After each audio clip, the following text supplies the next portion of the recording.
Born during August 1901 in Szyn, situated along the Oder River's banks in what constitutes present-day northwestern Poland, SS Oberstgruppenführer Hans Kammler emerged as one of the Third Reich's most merciless and calculating hierarchs, according to period testimonies. Kammler's military enthusiasm ignited in 1919 upon his voluntary enlistment in the German forces, beginning service with the Freikorps Rossbach, among numerous improvised units that emerged following the Great War, incorporating former Reich veterans. That identical year witnessed his engineering studies commencement in Munich and Danzig, culminating in his doctorate by late 1932. Merely a year prior, during autumn 1931, following his contributions to combating communist factions for dominance over the increasingly unstable Weimar Republic, Kammler chose to affiliate with the National Socialist German Workers' Party. Within Nazi Party circles, his ascent proved meteoric. By winter 1933, Kammler had already secured SS membership. Early 1940s witnessed his assignment to SSW Vyosnyesi, whereupon Kammler became an associate of Oswald Pohl, administrator-in-chief of Nazi concentration facilities. From this elevated position, Kammler proposed a novel yet horrifying resolution to camp overcrowding issues, constructing massive crematorium facilities. On September 26, 1941, mere days following the Majdanek Plan's announcement, Kammler commanded construction of history's largest extermination center at Auschwitz, positioned roughly 43 kilometers west of Krakow, destined to receive approximately 1,300,000 individuals. Construction proceeded slower than anticipated, forcing Kammler to contact Himmler on December 19, 1941, providing situational updates. The sluggish advancement at both Auschwitz and Majdanek resulted, per his assessment, from frigid temperatures, material deficiencies, and inadequate workforce. To accelerate proceedings, Kammler, functioning as WVHA member, involved himself intimately in every major construction undertaking connected to extermination facilities. Eventually, by late March 1942, mass Jewish deportations to Majdanek and Auschwitz commenced. Following the Royal Air Force's successful August 1943 bombing of Peenemunde's rocket production complex through Operation Hydra, Reich Minister for Armaments and War Production, Albert Speer advocated continuing arms manufacturing covertly. Hitler immediately endorsed Speer's position, both determining that the SS, with its extensive labor resources, remained best positioned for such tasks. Kammler received selection to supervise this undertaking. He swiftly assumed responsibility for relocating all production to subterranean hideouts, establishing the Mittelbau complex concealed within Mittelbau Dora concentration camp, while overseeing additional facility construction at Jonas-Stahl, Kostein, and Ebensee. Estimates suggest that among 20,000 Mittelbau Dora fatalities, approximately 10,000 perished due to inhumane labor conditions Kammler imposed during missile development.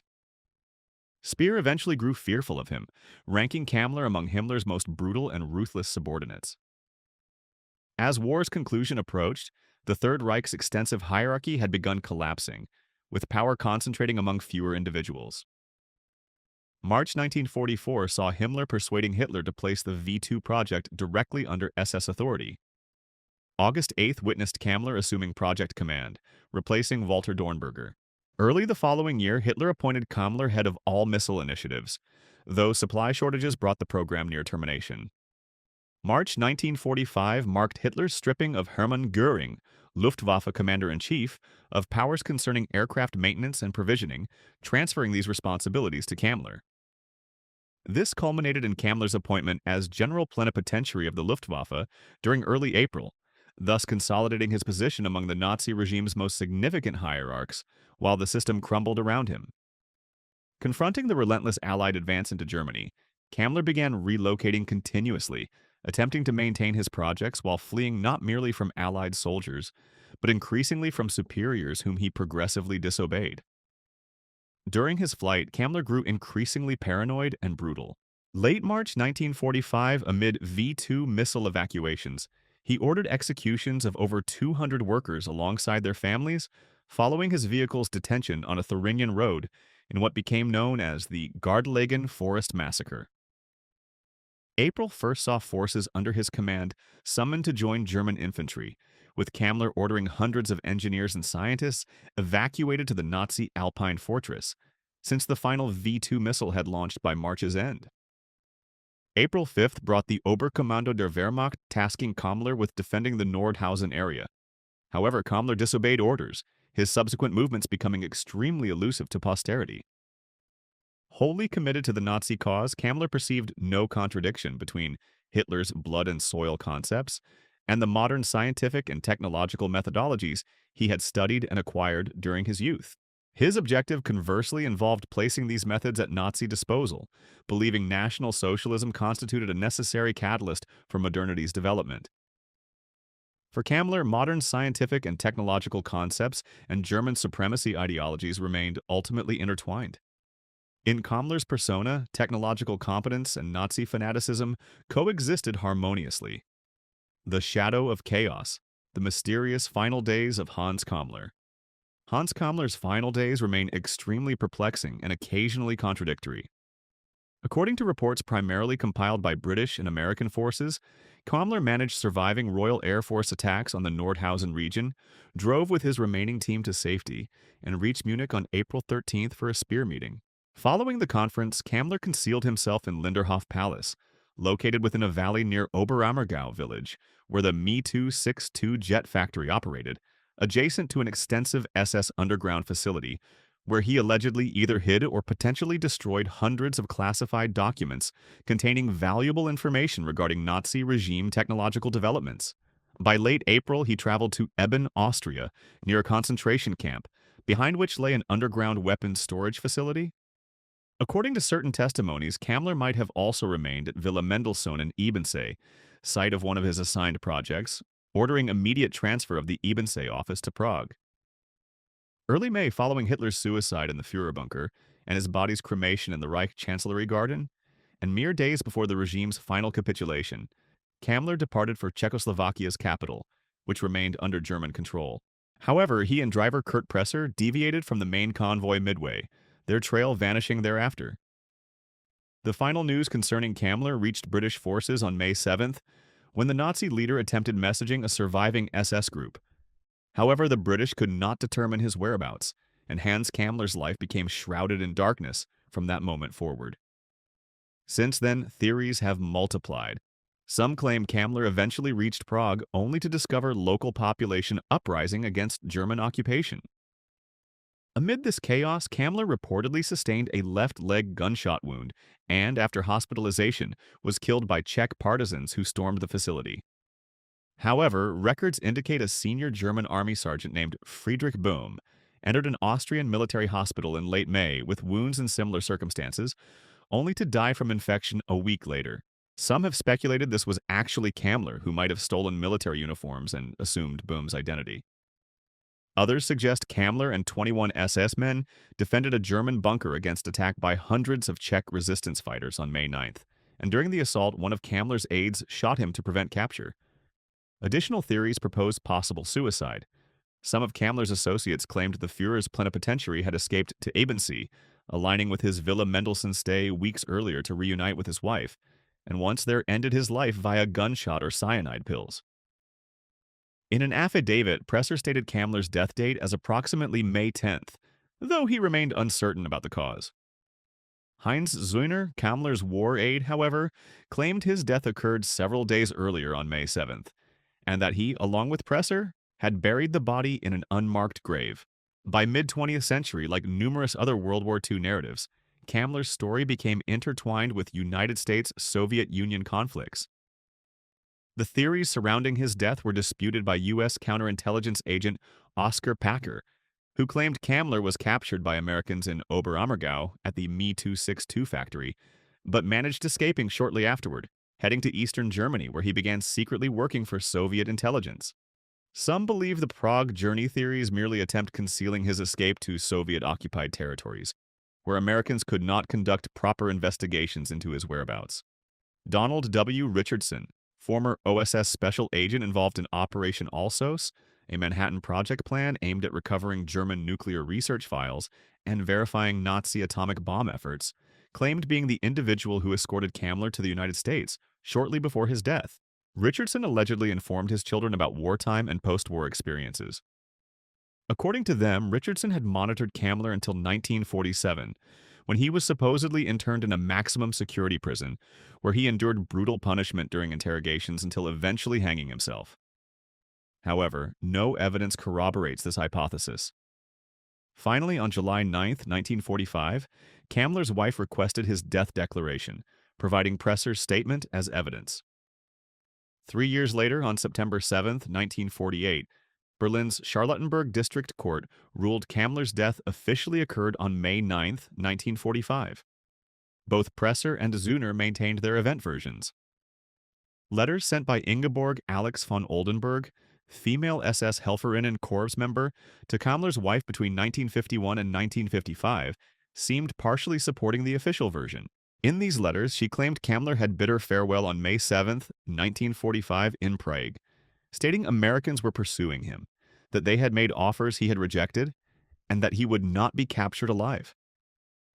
Despite all these theories, Hans Kamler's final fate, one of the most ruthless Nazi leaders, remains shrouded in mystery. The legacy of Wunderwaffen. Technologies that challenged war's fate. Following Operation Barbarossa's failure and United States' entry into World War II, Germany's strategic situation transformed as the Nazi regime proved unprepared for prolonged warfare. The conflict increasingly turned against the Nazis, prompting Hitler to focus on creating technological innovations and advanced weaponry design, hoping to alter the war's course in Germany's favor. The collection of weapons and war devices created thereafter received the designation Wunderwaffen.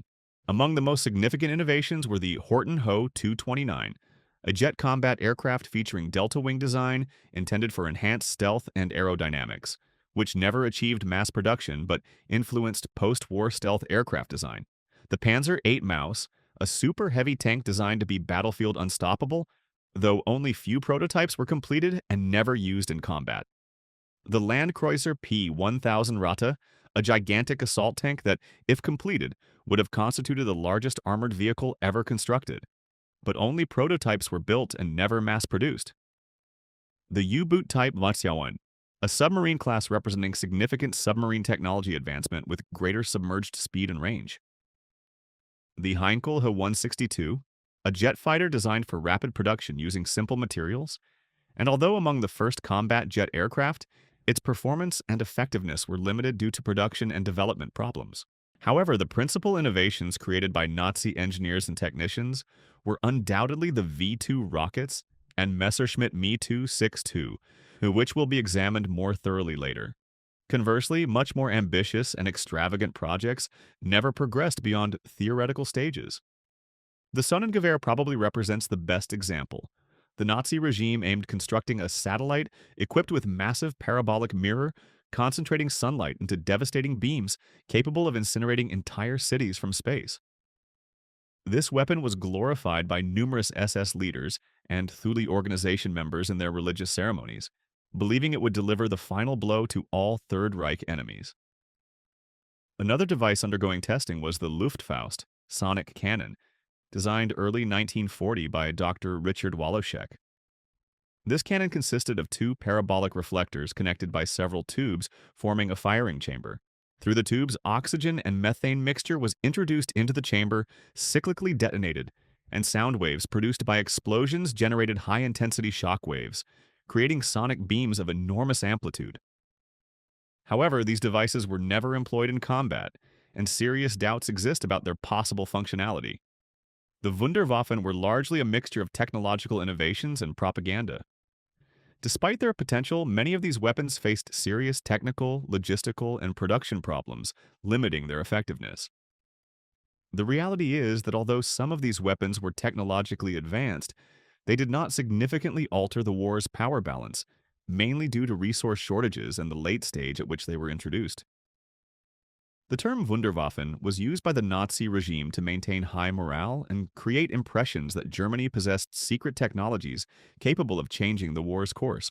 In truth, these weapons' capabilities were often exaggerated to maintain enthusiasm and hope among German population and armed forces. In this sense, the Wunderwaffen represented the Nazi regime's desperate effort to surpass its enemies through advanced technology. Furthermore, these weapons production often involved forced labor under inhumane conditions, with thousands of prisoners of war and civilians suffering and dying in factories. In reality, the advanced weapons the Nazi regime attempted developing generally required long design and testing periods, and no realistic prospects existed for German army deployment before war's end. Today, it is considered that the ultimate result of all these weapons, whether deployed or not, was that the Third Reich wasted enormous amounts of money and technical knowledge while killing many forced and slave workers in developing and producing exotic devices, providing little or no tactical and strategic advantage to their war effort. Although many Wunderwaffen were not decisive in World War II, their development and incorporated technological principles influenced military engineering and weapon development in the post-war era, with some designs having applications and developments in modern military technologies. Once the war ended, many German scientists and engineers who worked on developing Wunderwaffen were captured and brought to the United States, Britain, and Soviet Union, where they continued working on advanced technology programs. Their experience and knowledge proved crucial for developing programs emerging in the post-war Cold War context and space race between the United States and Soviet Union, as well as other military technologies. The V-2, the pinnacle of Nazi technology, and the prelude to the space race. During the mid-1930s, the vast majority of Nazi regime technological programs focused on building large artillery rockets, the A-4. To achieve this design, features and various control techniques were tested using scaled-down models called A-5. By late 1941, the A-4 was complete, and the first test was conducted on June 13, 1942. However, the rocket failed to lift off and crashed to the ground. The second test, launched on August 16th, flew for several seconds before beginning to oscillate and eventually breaking apart mid-air. The third test, conducted on October 3rd, was the first achieving successful flight, reaching 5 kilometers altitude and falling 190 kilometers away. Enthusiastic about the project's success, Hitler ordered mass production of the A-4 under the designation Vergeltungswaffe II, or simply V-2, intended primarily for attacking London. The V-2 was the world's first long-range ballistic missile and the first human-made object reaching outer space's edge. It was developed under direction of engineer Werner von Braun, one of the 20th century's most important rocket designers and the Third Reich's rocket program chief scientist. Work on the V-2 began during the mid-1930s, with first tests conducted on Peenemünde Island in the Baltic Sea. The V-2 rocket was designed as retaliatory weaponry to attack Allied cities in response to bombings over Germany. It was powered by liquid fuel rocket engines using ethanol and liquid oxygen mixtures as propellants, capable of reaching speeds up to 5,760 kilometers per hour with approximately 320 kilometers range. The V-2's inaugural operational deployment occurred September 8, 1944, when a rocket launched toward Paris, followed by another striking London. Throughout the conflict, approximately 5,000 V-2 rockets were fired, primarily targeting locations in the United Kingdom, Belgium, and the Netherlands. Although the V-2 caused substantial destruction in targeted cities, particularly London and Antwerp, it failed to become a war-decisive weapon, mainly due to its expensive production costs, limited precision, and the fact that as a V-1 cruise missile successor, it only appeared mid-1944 when the war had already taken a decisive turn toward Allied victory. Despite this, the V-2 represented among the most significant advances in weapons technology achieved to that point. Unlike the V-1, the V-2 proved invulnerable. It reached astounding velocities that even the era's fastest fighters could not intercept, and anti-aircraft artillery could not shoot it down. Furthermore, because they launched from mobile platforms, it was extremely difficult to locate their positions. The altitude and velocity achieved by the V-2 made it virtually impossible to detect with contemporary radar technology. Although the missile could be observed by Allied pilots at launch moments, who then had complete sky control, no fighter could stop a V-2 launch. It seemed the Germans had created weaponry against which no defense existed. Conversely, the V-2's mass production involved forced labor usage, mostly concentration camp prisoners under extremely harsh and dangerous conditions. The underground factories designed by Kammler, such as Mittelbau Dora, where rockets were assembled, were scenes of terrible suffering, with thousands of prisoners dying due to inhumane working conditions they endured. Nevertheless, the V-2 ultimately marked a milestone in rocket technology history and served as precursor to intercontinental ballistic missiles and post-war space programs. The technology used in its construction became the foundation upon which space programs were built, through which the United States and Soviet Union would compete in the emerging Cold War context following the Nazi regime's definitive fall. The Messerschmitt Me 262. The reaction that came too late. Although Nazi regime scientists and engineers' attention primarily focused on designing and constructing artillery rockets, they also worked on other projects. The most important of these was undoubtedly the Messerschmitt Me 262, nicknamed the Schwalbe, Swallow, the world's first jet fighter entering service. Me 262 development began in 1938, shortly before World War II's outbreak, under Willy Messerschmitt's direction. Originally, the aircraft was conceived as a piston engine fighter, but in 1939 the decision was made to adapt it for jet engines, technology then in early development stages. The Me 262 made its maiden flight early 1942, although equipped with piston engines due to jet engine issues. The first flight with fully operational jet engines took place in July of the same year.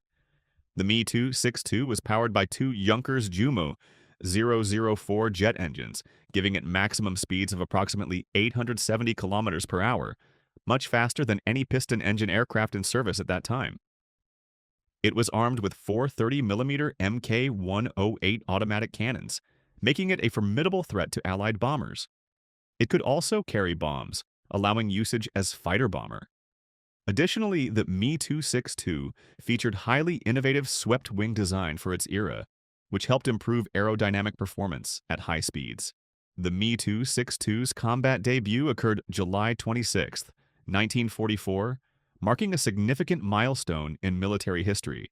Lieutenant Alfred Schreiber first engaged in combat with a Me 262 by intercepting a British Mosquito piloted by Lieutenant A.E. Wall, who was on reconnaissance mission over Munich.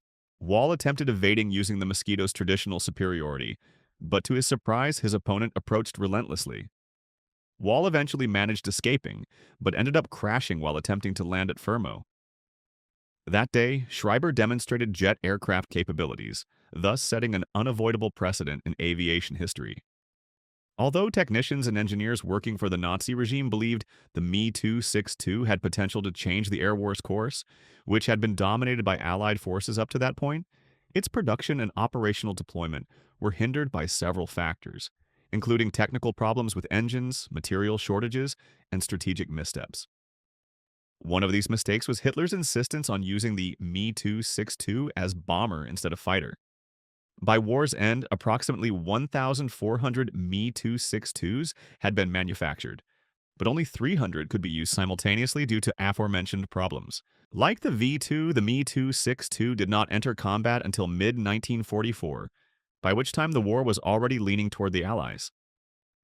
Despite German technicians and engineers' confidence and its unmatched speed and powerful armament, which was even superior to Allied fighters, the Me 262 had weaknesses that enemy forces did not hesitate to exploit. Among these weaknesses were inability to perform tight turns and delay in reducing approach speed for landing, along with needing long runways for takeoff. This made it very vulnerable during these operational phases, and Allied pilots quickly developed tactics to counter Me 262 attacks, such as ambushing it during takeoff or landing when it was defenseless. This forced German air base commanders to surround their bases with anti-aircraft artillery belts and create specific squadrons of Bf-109 and Fw-190 aircraft for Me 262 protection. The critical shortage of production resources, trained pilots, and fuel that Germany faced toward the war's end contributed to forcing fighter unit operations from makeshift bases along the Autobahn, Germany's main highway, where large numbers of abandoned Me 262s were found at war's end. Despite these difficulties, the Me 262 managed shooting down significant numbers of Allied aircraft, demonstrating jet aircraft's immense potential. The Me 262 ultimately marked the jet age's beginning and had significant influence on combat aircraft design in following decades. Many design principles and technologies used in the Me-262 were adopted and improved upon in post-war aircraft. Architects of Destruction, the Todt organization in Nazi Germany. At the beginning of the 1940s, as war began tilting toward Allied forces, Hitler ordered that the vast majority of Nazi institutions be dedicated exclusively to the war effort. The Todt organization, a civil engineering entity founded in 1933 by Fritz Todt, engineer and party member, became essentially paramilitary organization. Its projects, which had until then been focused primarily on constructing highways, bridges, and defensive structures in German territory, shifted toward weaponry production and infrastructure for concentration and extermination camps designed by Kammler. The Todt organization was responsible for constructing Germany's highway network. This was among the Nazi regime's first major projects and was promoted as progress and modernization symbol under Hitler's leadership. However, over time, the enormous increase in labor demand for various military and paramilitary projects, combined with series of laws promoted by the German government urging entire population to enlist in the army or perform various jobs for the regime, allowed the Todt organization to recruit nearly 2 million German workers. The organization eventually became directly dependent on high-ranking military officers and played a very active role during World War II. It expanded rapidly and took on a crucial role in building military fortifications. It was involved in constructing defensive structures such as the Siegfried Line on Germany's western border, designed to defend against possible invasion, and the Atlantic Wall, extensive fortification lines stretching along Western Europe's coast from Norway to Spanish border. The Todt organization was composed of a small number of advisors, mostly engineers and technicians who answered to armed forces. Beneath them were steel industry magnates such as Alfred Krupp, Wilhelm Flick, Hugo Stinnes, and below them vast numbers of foreign workers. The Todt organization was also involved in concentration camp construction and extensive slave labor usage. It is estimated that over 1.5 million people, including prisoners of war and forced laborers from occupied territories, were exploited by the organization under extremely harsh conditions. Fritz Todt died in a mysterious plane crash in 1942 in Frankfurt City. This, like Kammler's final fate, gave rise to many conspiracy theories. After his death, Albert Speer, who was already deeply involved in the organization as armaments minister, took control of the Todt organization. Under his leadership, the organization further expanded its activities, contributing significantly to Nazi war effort, but also intensifying slave labor usage. After the Third Reich's collapse, the organization was dissolved. Many of its leaders, including Speer, were tried at Nuremberg trials for war crimes and crimes against humanity, mainly due to slave labor usage in concentration camps and factories often hidden beneath them, as well as inhumane conditions to which they were subjected. The infrastructure built by the Todt organization, such as highways and some fortifications, endured after the war, although more sinister aspects of its legacy, such as brutal exploitation of forced laborers, eventually became study and condemnation subject. By war's end, the organization's power and influence had grown immensely, and it is estimated that by 1944, between 25 and 30% of German war production came from factories managed by the organization, employing directly and indirectly over 3 million workers. Although the crash was officially attributed to technical failures, the fact that Todt was on private flight and not official mission has raised doubts. Todt was a high-ranking official in the Nazi regime and close Hitler collaborator. Additionally, his death occurred when the regime was ramping up armaments and fortifications production. Some theories suggest his death might have resulted from internal conflicts within the regime or conspiracy, as it allowed Albert Speer, who had been partially displaced by Kammler, to take control of the Todt organization and armament policies. Speer was known for his ambition and close ties to Hitler, leading to speculation about possible motives for his rise to power. The lack of definitive information and surrounding circumstances have made Fritz Todt's death ongoing debate and speculation topic in World War II history. The Uranium Project, Hitler's failed nuclear dream. In December 1938, in an old Berlin laboratory, German chemists Otto Hahn and Fritz Strassmann, along with Jewish physicist Lise Meitner, discovered nuclear fission and decided publishing their findings in the journal Naturwissenschaften. Early the following year, Meitner, persecuted by Nazis, was forced leaving the country, first fleeing to Netherlands and later to Sweden, where she and her nephew Otto Frisch confirmed their discovery results. Shortly afterward, in April 1939, Paul Hartek, director of Hamburg University's Physics and Chemistry Department and German Army advisor, contacted Third Reich leadership members to warn them about the discovery's military implications. The regime immediately halted uranium export and formed a committee tasked with studying practical uses of sustained nuclear chain reaction. After its first meeting, the committee adopted the name Uranium Club. Just 5 months later, in September 1939, in the context of German invasion of Poland and driven by urgency, the Nazi regime launched the Uranium Project, equivalent to the Manhattan Project developed by the United States. Over time, the project focused on 3 main activities: nuclear reactor development, uranium and heavy water production, and uranium isotope separation. The Uranium Project, however, faced several difficulties. By mid-1942, German military officials realized the program had involved excessive investment and had not yielded expected results, so they decided cutting its funding and transferring it to the Reich Research Council. Economic problems were beginning plaguing the regime by then, and funds allocated to nuclear research became increasingly scarce.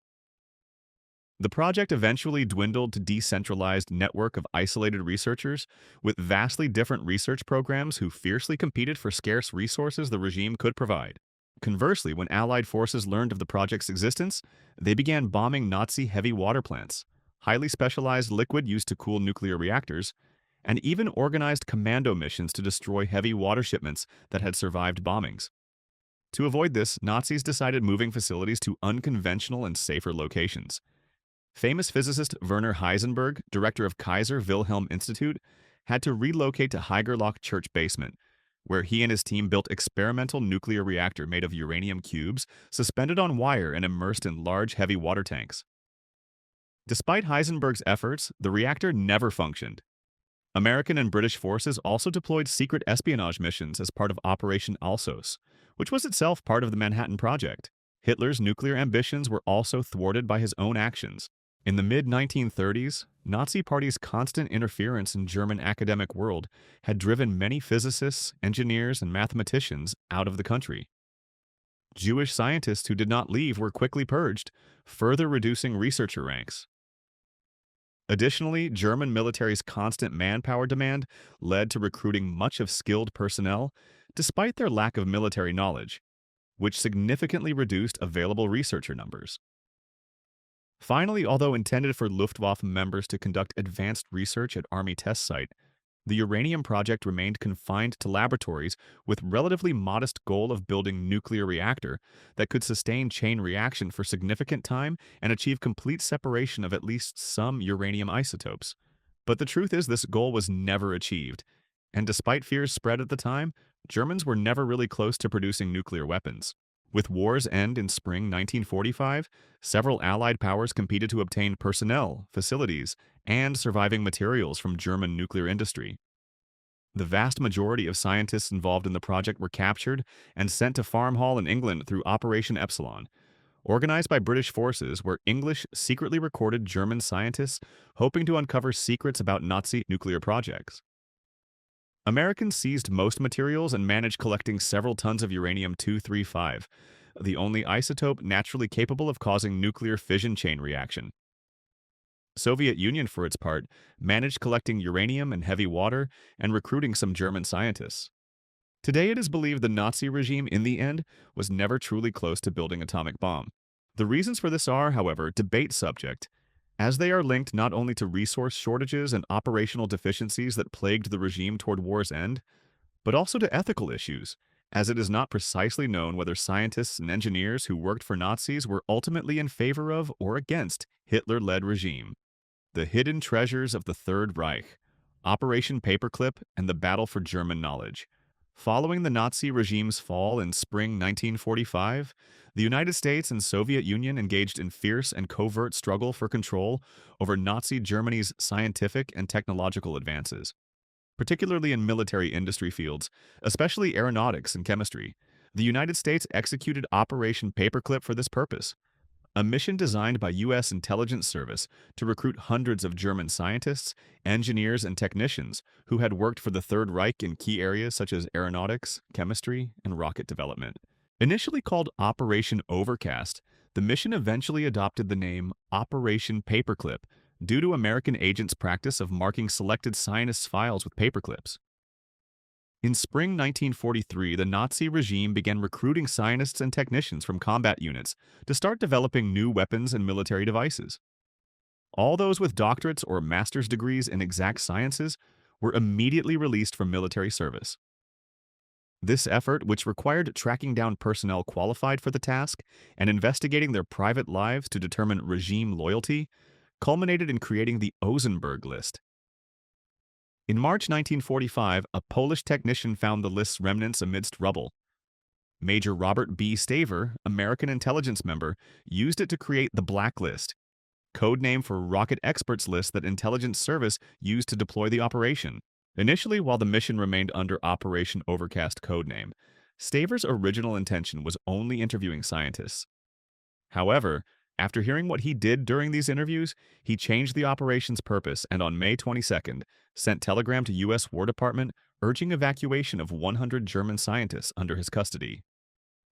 Although most surrendered to American forces, Staver was concerned about possibility that some scientists might emigrate and continue research in other countries.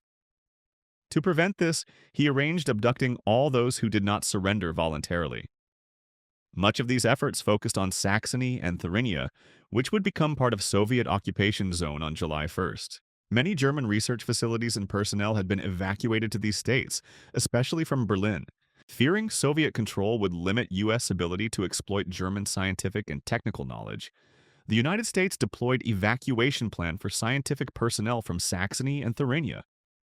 In total, more than 1,800 technicians and scientists and 3,700 of their family members were secretly brought to the United States.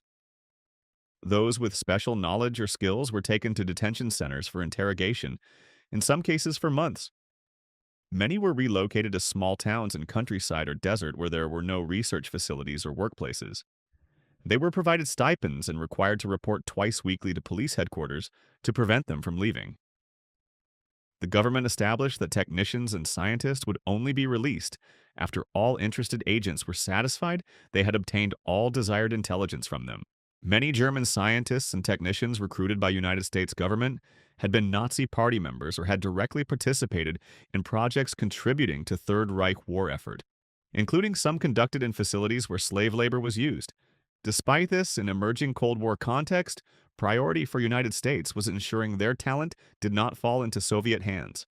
Therefore, U.S. forces decided cleaning up most of their records, omitting or minimizing their backgrounds.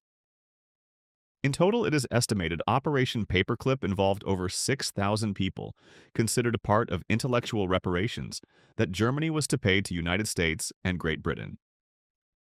Considering patents and industrial processes involved, it is estimated these reparations' value was around $10 billion. One of Operation Paperclip's most important objectives was acquiring German rocket program, especially those related to V-2 ballistic missiles. Werner von Braun, V-2 rocket chief designer, was among most prominent recruits. In emerging space race context between United States and Soviet Union, von Braun and his team were relocated to North America, where they played a crucial role in developing U.S. space program, including Apollo program, which led to first manned moon landing. Ultimately, Operation Paperclip made decisive contribution to developing U.S. military and space technology in post-war era. However, although highly effective from technical and strategic viewpoint, its history raises uncomfortable questions about ethical compromises and decisions made in Cold War context. Many technological and scientific projects developed by United States were ultimately based on programs designed by Nazi regime to carry out its expansion and extermination plan. Behind the Iron Curtain, Operation Oso Aviakim and the other side of the race for German knowledge. In October 1946, just 1 year after World War II's end, Soviet Union decided counteracting U.S. influence by creating Operation Oso Aviakim, whose primary objective was recruiting thousands of scientists, engineers, and technicians from Soviet-occupied zone of Germany and their transfer to Soviet Union.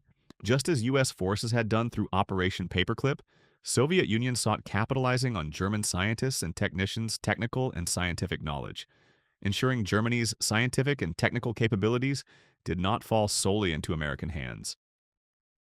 Immediately after the war, under Soviet supervision, experimental design offices were established in Soviet-occupied zone of Germany.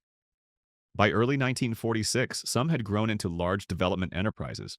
These companies' strategic and military importance led to conflicts with other Allied forces, prompting some Communist Party leaders to consider possibility of relocating them to Soviet Union. Although this possibility was rejected by certain Soviet leadership sectors, Stalin decided in early April transferring material and specialized personnel to the country. The operation was directed by NKVD with support from Oso-Aviakhim, a Soviet paramilitary organization. On October 22, 1946 night, Soviet forces arrested more than 2,000 German specialists along with their families in Soviet-occupied zone of Germany. Thousands of scientists and technicians were transferred by train and cargo planes to various research and development facilities in Soviet Union, where they continued working under supervision of different Communist Party members. Like Americans, Soviets were extremely interested in rocket technology developed by Germans and planned using it to launch their own missile program. German scientists contributed significantly to Soviet rocket program, which eventually led to launching Sputnik, first artificial satellite, in 1957. Additionally, captured German experts worked on a wide range of industrial and military projects, including aircraft development, radar technology, and advanced weaponry production. Their expertise helped accelerate several key programs in Soviet Union during Cold War's early years. Soviet Union also launched Russian Alsos project, equivalent to Alsos operation developed by Britain and United States, an operation that took place early 1945 in Germany, Austria, and Czechoslovakia, with main goal of exploiting facilities related to atomic research, acquiring resources, and recruiting scientific personnel to accelerate USSR's atomic project, using information sent by spies infiltrated in Manhattan Project. Like its American counterpart, Operation Oso-Aviakhim was strategic success for Soviet Union, as it allowed Soviets gaining considerable advantage in several scientific and technological fields. However, many German specialists who remained in USSR and significantly contributed to Soviet advances did so under harassment conditions and under threat of reprisals. Specialists and their families were prohibited from sending or delivering written documents. From ethical standpoint, the operation was highly controversial as it involved forced relocation of thousands of people without their consent. German scientists, technicians, and workers were assigned to both individual projects and work groups, primarily in aeronautics and rocket technology, nuclear research, chemistry, and optics areas. These projects lasted approximately 5 years, and researchers were allowed returning to Germany between 1951 and 1958, having to keep their Soviet Union years secret. Those who settled in German Democratic Republic received preferential treatment. Some obtained university professorships, and others became public officials. In broader Cold War context, Operation Oso-Aviakhim reflected fierce competition between United States and Soviet Union for science and technology control. The dark side of innovation, conclusions about technology developed by the Nazi regime. In summary, the Nazi regime designed a wide range of military technologies that, while they did not alter war's outcome, were crucial for post-war technological development, especially in emerging Cold War context and growing confrontation between United States and Soviet Union. Hans Kammler was a key figure in this technological development process of Nazi Germany. From his offices in SSWVHA, he designed and led construction of many concentration and extermination camps, as well as enormous crematorium buildings where millions of human lives were sacrificed. By mid-1943, after Allied forces began bombing regime's massive production complexes, Kammler was tasked with relocating them to underground bunkers, where Nazi scientists, engineers, and technicians continued developing technological programs, this time focusing on producing new ambitious and, in some cases, extravagant weapons.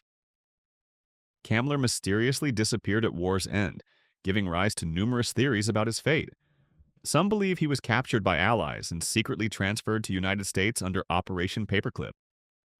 Others claim he was executed or committed suicide to avoid capture. The lack of conclusive evidence about his fate has fueled speculation, making Kammler a near-mythical figure in World War II narratives. His story represents one of the Second World War's darkest and most enigmatic chapters. The V2 and Me Too 6-2 First long-range ballistic missile and first jet fighter, respectively, reflect both Nazi regime's ingenuity and desperation under Kammler's direction and Wernher von Braun's technical genius. Both devices, along with many others, became reality but at incalculable human cost. Thousands of concentration camp prisoners died during their construction, victims of inhumane working conditions in underground factories designed by Kammler. Despite being true innovations in military technology, the Wunderwaffen failed changing war's course, mainly due to delays in their production and logistical problems Germany faced in conflict's final years. In many cases, these weapons' capabilities were exaggerated to maintain enthusiasm among population and armed forces as part of propaganda campaign led by Joseph Goebbels. The role played by Todt organization, conversely, is clear reflection of Nazi regime's desperation and its need to channel all available resources into war effort. In early 1940s, the organization, which had previously been dedicated to building roads and bridges, was forced to focus on armament development through slave labor. Its founder also died under extremely mysterious circumstances, and his story, along with Kammler's, is among most enigmatic left behind by World War the Uranium Project.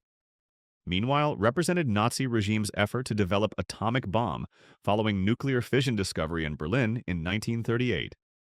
Attempts to construct weapons based on nuclear chain reaction multiplied, and all world powers embarked on efforts to achieve this. Nazi Germany was no exception. However, the project was hampered by several factors: funding cuts in economic crisis context brought on by war, constant bombings and espionage missions by Allied forces to halt the program, and brain drain that occurred once Nazi Party began interfering in various scientists' and technicians' lives who had necessary knowledge to carry it out. Despite rumors spread at the time, a Nazi regime was far from being able to produce atomic bomb, similar to those United States dropped on Hiroshima and Nagasaki in August 1945. After Nazi regime's fall, victorious powers rushed to recruit scientists and capture technology developed under Third Reich.